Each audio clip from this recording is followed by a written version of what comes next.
And with me right now from Geneva is Adrian Edwards, UNHCR Spokesman. Good evening. Thank you very much for joining me. Pleasure. You know, 60 million people, Adrian. This is, I cannot even start experiencing what I'm thinking right now, because the world is becoming more violent. And are we becoming more silent on this?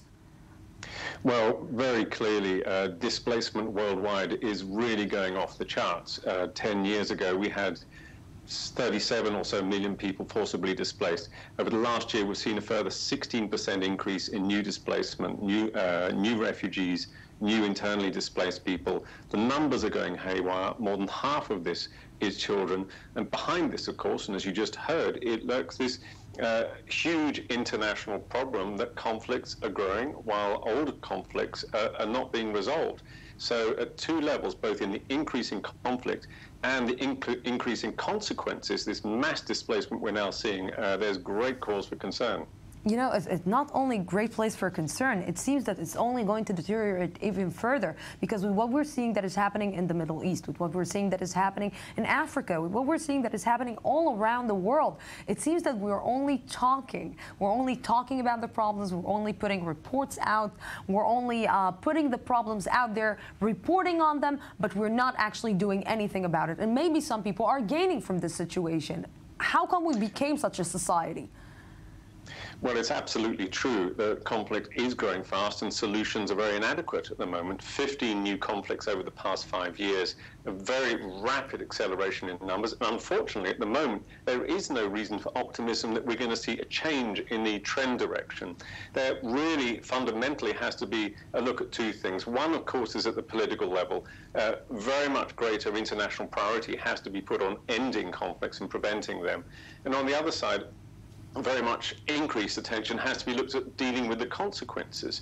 Currently, existing funding only really goes towards about half of the world's forcibly displaced. This is nowhere near enough.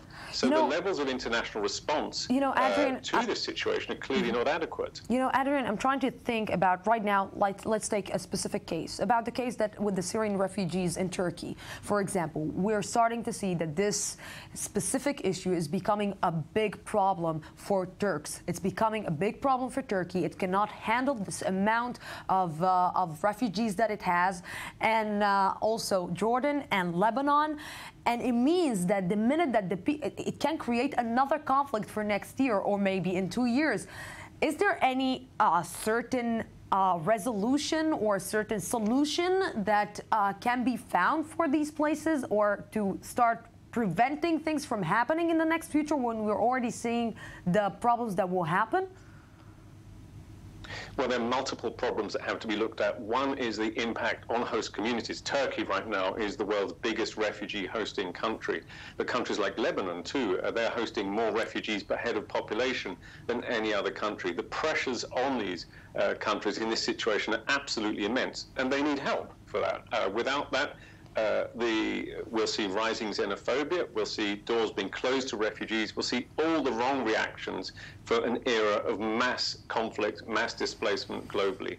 So that really has to be looked at. But fundamentally, we've got to find ways to get countries working together and pushing this problem up the international scale of priorities.